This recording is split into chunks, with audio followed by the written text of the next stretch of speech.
Good morning बच्चों। मैं आज लेकर आया हूँ कलरव का कक्षा 4 और कलरव का कक्षा 4 के पाठ 2 के बारे में आज हम लोग पढ़ेंगे। पाठ 2 में है प्यासी मैना। एक मैना थी, इसमें लिख रहा है एक मैना थी, वह नीम के खोखल में रहती थी। नीम का खोखल देखे हो ना। और नीम का पेड़ बगीचे में था, बगीचे में नल लगा था, बगीचे में नल भी लगा था। मैना रोज़ बगीचे में चुगने नल के पास पानी पीती थी। बगीचे में रोज़ जाती थी और नल में पानी पी कर के अपनी प्यास बुझाती थी। एक दिन बड़ी गर्मी थी, मैना को ज़ोर से प्यास लगी। मैना उड़कर नल के पास गई। मैना को प्यास लगी और उड़कर के नल के पास गई। चोंच आगे बढ़ाई, लेकिन नल के पानी तो सूखा था। नल में पानी था ही नहीं, नल में पानी सूखा था।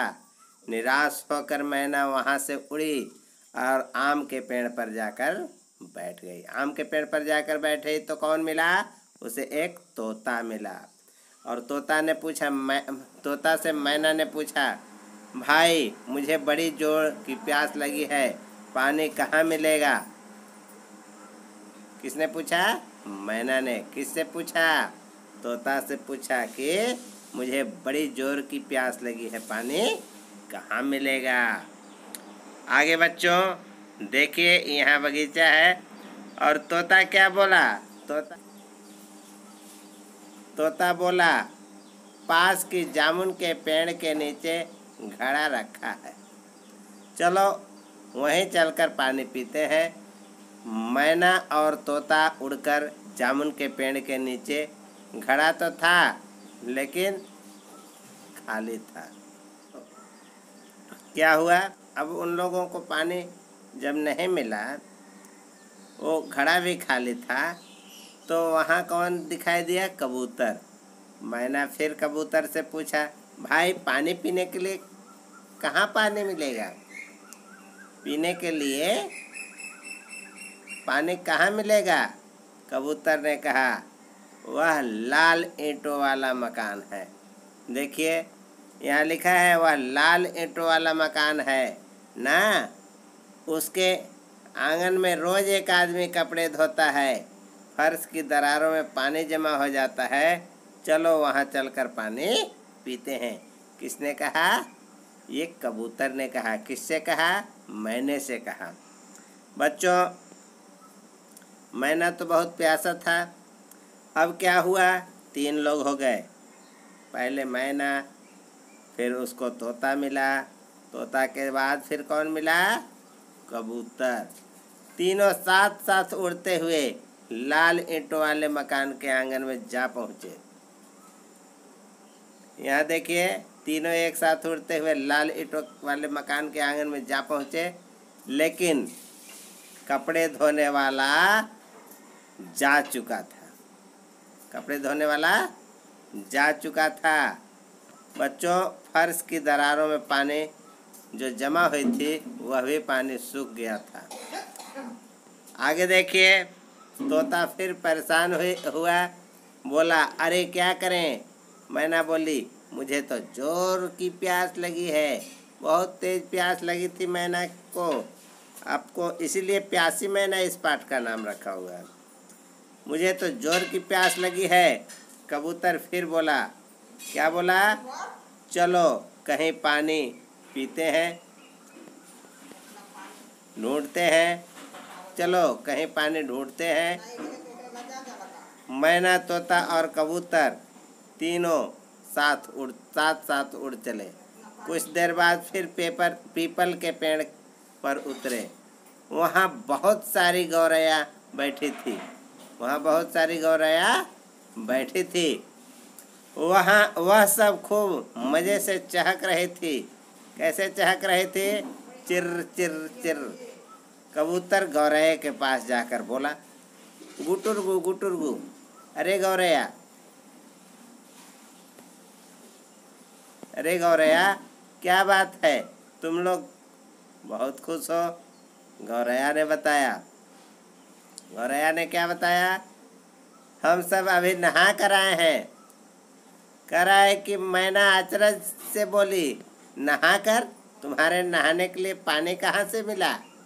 हमको तो पीने तक को पानी नहीं मिल रहा है। अब वहाँ बच्चों कौन कौन गए? वहाँ तोता, मैना, कबूतर किसके साथ चले? गौरैया के साथ चले। गौरैया ने कहा, आओ मेरे साथ। यहाँ देखिए चित्र बना हुआ है। यहाँ पर इन लोग जा रहे हैं पानी पीने। देखिए यहाँ रखा हुआ है बर्तन, उसमें पानी पी रहे हैं। आगे देखिए, गौरैया ने कहा, आओ मेरे साथ। सभी उड़ते हुए एक मकान के आंगन में पहुँचे। आंगन में बहुत से गमलों में रंग बिरंगे फूल खिले थे। आसपास बहुत से हरे भरे पौधे भी उगे हुए थे। पौधों की छाया में एक बड़ा सा मिट्टी का कुंडा पानी से भरा हुआ रखा था। तोता उत्साह से बोला, क्या बोला? अरे देखो, उस कुंडे में पानी है। वहाँ हुदहुद पानी पी रहा है। हुदहुद पक्षी का नाम है। कबूतर ने कहा, क्या कहा कबूतर ने? अरे वाह, वहाँ तो एक गिलहरी भी है। वहाँ कौन है?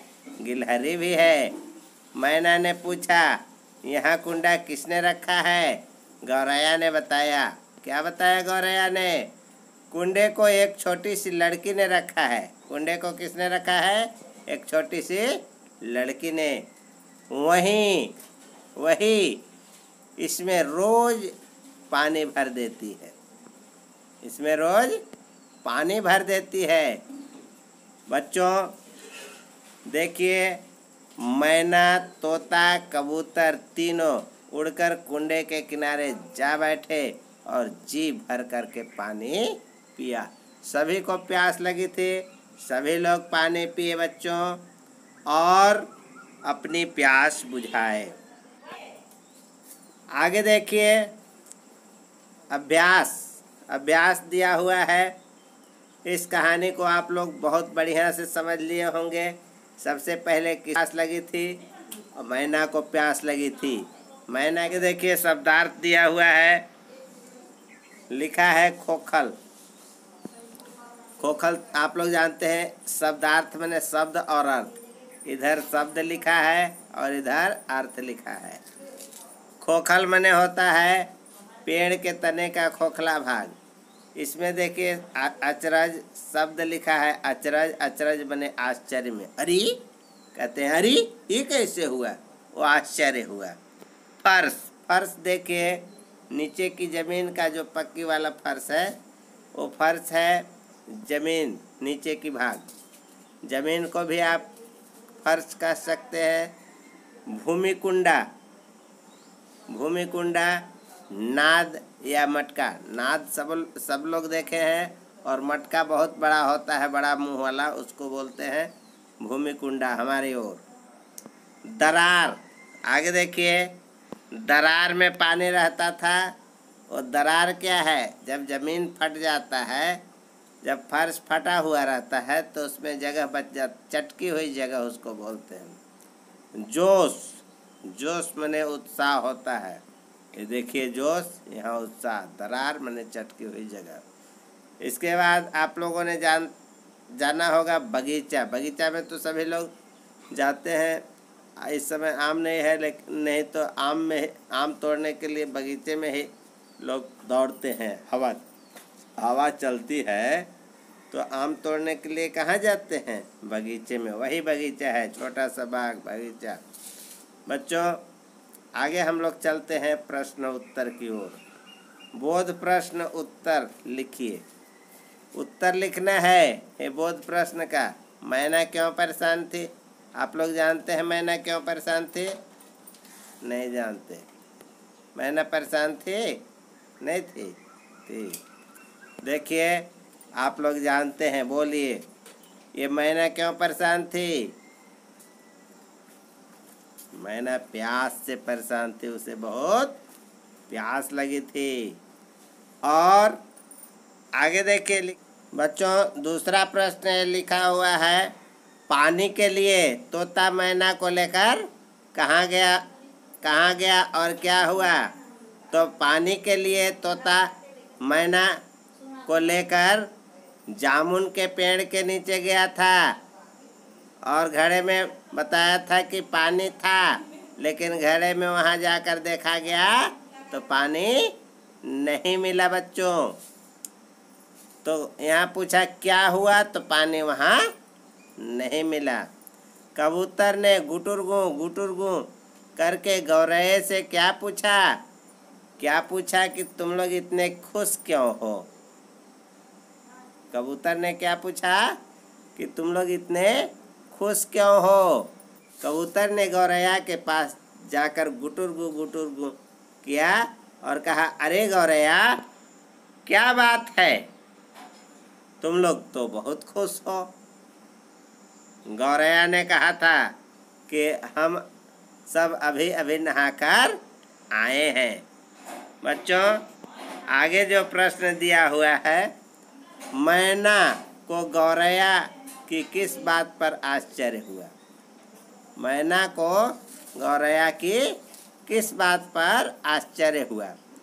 बच्चों, गौरैया ने जब कहा कि हम लोग अभी नहा कर आए हैं, तब उसे आश्चर्य हुआ कि हम लोगों को पीने का पानी नहीं मिल रहा है और गौरैया नहा कर आई है।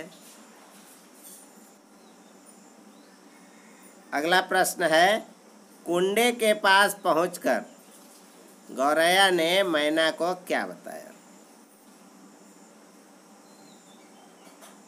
यहाँ देखिए, गौरैया ने बताया कि कुंडे को एक छोटी सी लड़की ने रखा है और वही इसमें रोज पानी भर देती है। गौरैया ने यही बताया कुंडे के पास पहुंचकर। आगे देखिए,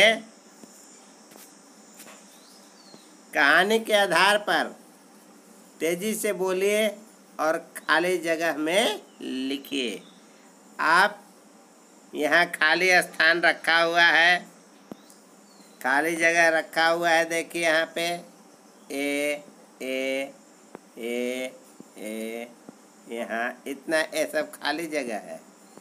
इसको किताब में से देखकर भरना है और जोर जोर से बोलना है कि क्या भरा जाएगा। आगे सोच कर बताना है। यहाँ लिखा है सोच कर बताइए। लड़की रोज कुंडे में पानी क्यों भरती थी? क्यों भरती थी? लड़की पक्षियों के लिए पानी भरती थी कुंडे में। जीवन के लिए, अगला दिया है, जीवन के लिए पानी क्यों जरूरी है? जीवन के लिए पानी क्यों जरूरी है? प्यास बुझाने के लिए और क्या, नहाने के लिए और बहुत सारे काम करने के लिए पानी हमें बहुत ज़रूरी है। हमें पानी कहाँ कहाँ से मिलता है? सोच कर बताओ, सोच विचार कर बताइए कि पानी कहाँ कहाँ से मिलता है। पानी तुम्हें कुआं से मिलता है, पानी तुम्हें नदी से मिलता है, पानी तुम्हें तालाब से मिलता है, पानी तुम्हें नल से मिलता है, पानी हैंड पाइप से मिलता है ना। आगे प्रश्न लिखा है, हम किन किन तरीकों से पानी की बर्बादी को कम कर सकते हैं? बच्चों, पानी की बर्बादी को हम कैसे कम कर सकते हैं? पानी को आवश्यकता अनुसार उपयोग हम करते हैं। आवश्यकता से अधिक पानी बहाना फालतू बर्बादी है। यहाँ लिखा है चौथे में, अनुमान और कल्पना बताइए। क्या होता यदि पक्षियों को गौरैया के बताए हुए कुंड में पानी नहीं मिलता? तो सभी प्यास से तड़पते रहते। बच्चों, अगर कुंड में गौरैया बताया पानी है, तो अगर वहाँ सभी लोग गए तो सभी लोग को पानी अगर नहीं मिलता तो प्यास से तड़पने लगते, बहुत दुखी होते। बच्चों आगे जो प्रश्न लिखा है ख, छोटी सी लड़की कुंडे में रोज पानी रखती थी जिसमें पक्षी आकर अपनी प्यास बुझाते थे। तुम पशु पक्षियों के लिए क्या क्या कर सकते हो? अच्छा, तुम भी पानी रख सकते हो। बहुत अच्छा। ठीक है बच्चों, और भी बताइए।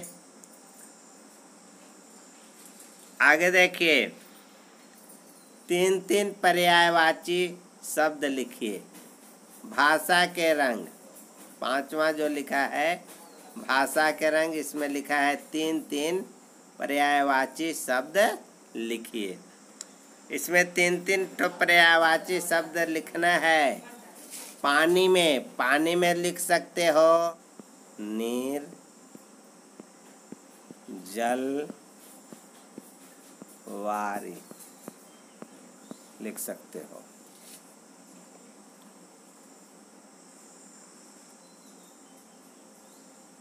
पक्षी का क्या लिख सकते हो? पक्षी का 3 ठो लिखना है अर्थ खोज करके। और फूल का लिख लेना, 1 ठो हम बता दिए। आगे देखिए, यहाँ पर लिखा है नीचे दिए गए संज्ञा शब्दों को उपयुक्त विशेषण शब्दों के साथ लिखिए। लिखा है सूखा नल, सूखी लकड़ी, सूखे पेड़। वैसे ही आपको विशेषण शब्द लगा करके लिखना है। यहाँ सूखा नल इसमें लिख सकते हैं, तालाब में सूखी तालाब, सूखा नदी, सूखे कपड़े, सूखे खेत, सूखे पेड़, सूखी रोटी, सूखी लकड़ी, सूखा कुआं, सूखा घड़ा, सूखे नहर, सूखी फसलें, सूखे तिनके, सूखे पत्ते, सूखे डाल। इस तरह से आपको विशेषण शब्द लगा करके लिखना है। आगे आइए, लिखा हुआ है ऐसे वाक्य की रचना कीजिए जिसमें योजक चिन्ह का प्रयोग हुआ हो। योजक चिन्ह का प्रयोग हुआ हो और प्रश्नवाचक, यहाँ लिखा है ख में प्रश्नवाचक का चिन्ह लगा हो और अल्प विराम का चिन्ह लगा हुआ हो और विस्मयादि बोधक का प्रयोग हुआ हो। तो योजक चिन्ह, प्रश्नवाचक चिन्ह और अल्प विराम का चिन्ह और विस्मयादि बोधक, आश्चर्य में विस्मयादि बोधक का प्रयोग होता है। देखिए, योजक चिन्ह आपको कहाँ मिला था? पाठ में। पाठ से ही खोजिए, आपको पता चल जाएगा। योजक चिन्ह यहाँ से आपका शुरुआत हुआ है, मैना ने पूछा। ये मैना ने पूछा, यहाँ योजक चिन्ह। भाई, यहाँ पर अल्प विराम का प्रयोग। पानी कहाँ मिलेगा? यहाँ पर देखिए प्रश्नवाचक का चिन्ह। बच्चों, प्रश्न पूछने में प्रश्नवाचक का चिन्ह लगता है। भाई, थोड़ा ठहर जाएंगे तो अल्प विराम का प्रयोग होगा। मैना ने पूछा, आगे पूछने वाला है, इसलिए क्या पूछने वाला है, यहाँ पर योजक चिन्ह का प्रयोग किया गया। बच्चों, अब बच जाता है विस्मयादि बोधक। विस्मयादि बोधक में क्या? अचरज से बोली मैना। क्या बोली? नहाकर। नहाकर मैना अचरज से बोली। नहाकर वहाँ पर आश्चर्य से जब बोला जाता है तो विस्मयादि बोधक का प्रयोग होता है। बच्चों, आगे देखिए, अगला प्रश्न जो है लिखा हुआ है, यह भी जानिए। यह भी जानिए। जिन शब्दों के अर्थ में समानता हो, जिन शब्दों के अर्थ में समानता हो उन्हें पर्यायवाची शब्द कहते हैं। जैसे पेड़ के लिए तरु वृक्ष पादप, वृक्ष तरु पादप। यह भी जानिए, आगे कह रहा है यह भी जानिए। क्या जानना है? जानना है सुंदर फूल, सुंदर मकान, सुंदर बालक। इन तीनों उदाहरणों में सुंदर शब्द क्रमशः फूल, मकान और बालक की विशेषता या सुंदरता बता रहा है, अतः सुंदर शब्द विशेषण है।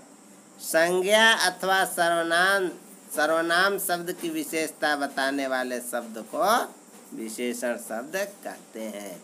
यहाँ से आप याद कर सकते हैं। आगे लिखा है, यह भी जानिए, विराम चिन्ह का अर्थ होता है, विराम चिन्ह, विराम का अर्थ होता है रुकना, विश्राम लेना। विराम चिन्ह माने जहाँ पर रुकना होता है वहाँ विराम चिन्ह लगाया जाता है। बातचीत के दौरान अभिप्राय को स्पष्ट करने के लिए बीच बीच में रुकना पड़ता है। लिखते समय बीच बीच में रुकना पड़ता है। लिखते समय इन विरामों को दिखाने के लिए हम कुछ चिन्हों का प्रयोग करते हैं, यही विराम चिन्ह कहलाते हैं। विराम चिन्ह तुम्हारे इस प्रकार नीचे दिखाए गए हैं। इसमें देखेंगे, आप देखिएगा विराम कहाँ कहाँ लगा हुआ है। अपनी कलम से आपको क्या करना है? पाठ में आए चित्र 2 को देखिए और लिखिए। चित्र में कौन क्या कर रहा है और चित्र से आपको देखना है। क्या क्या बातें हो रही है गिलहरी और हुदहुद में, तोते और मैना में क्या क्या बातें हो रही थी, आप किताब खोल करके देख सकते हैं। आगे देखिए, चित्र के आधार पर अपने साथियों से पूछने के लिए कुछ सवाल बनाइए। अब आपको करने की बारी है भाई। अब आप घर में प्रोजेक्ट करेंगे। पोस्टर बनाना है, जल ही जीवन है। एक कागज़ ले लीजिए वाइट, उस पर लिखिए जल ही जीवन है। उसको कई तरह से सजाइए। आगे आपको और क्या करना है? छत पर, दरवाजे पर अथवा आंगन में किसी भी बर्तन में रोज दाना पानी रखें। किसके लिए? चिड़ियों के लिए। आगे देखिए, घोंसले बनाकर आंगन में या किसी पेड़ पर टांग दें। घोंसला भी आप बना करके कहीं टांग दें ताकि पक्षी उसमें आकर के विश्राम करें। मेरे 2 प्रश्न, पाठ के आधार पर 2 सवाल बनाइए। बच्चों, इस कहानी से आप क्या क्या सीखे? इस कहानी में आप क्या सीखे? मैंने सीखा लिखा है। जो जो आप सीखे उसमें लिखना है और मैं करूँगी या करूँगा। आप क्या करेंगे? अब इस कहानी को पढ़कर आपके मन में क्या करने का मन में आ रहा है उसको यहाँ पर लिखेंगे। बच्चों, इस तरह से आगे आप देखेंगे, आपके किताब में लिखा हुआ है भारतीय वन्य जीव संरक्षण अधिनियम। भारतीय वन्य जीव संरक्षण अधिनियम 1972 भारत सरकार ने सन 1972 में पारित किया है और यह अधिनियम जंगली जानवरों, पक्षियों और पौधों को संरक्षण प्रदान करता है। भारत के बर्डमैन पद्म विभूषण सलीम मोइनुद्दीन अब्दुल अली 12 नवंबर 1896 से 27 जुलाई 1987 तक वो सफ़र किए। 12 नवंबर 1896 में उनका जन्म हुआ था और 27 जुलाई 1987 में उनकी मृत्यु हुई। देश के पहले पक्षी विज्ञानी थे जिन्होंने पक्षियों का सर्वेक्षण करके लेख और किताबें लिखी थी। बच्चों इस तरह से यह पाठ आपका समाप्त हुआ। मैं पुनः अगले वीडियो के साथ आऊँगा। तब तक के लिए गुड बाय।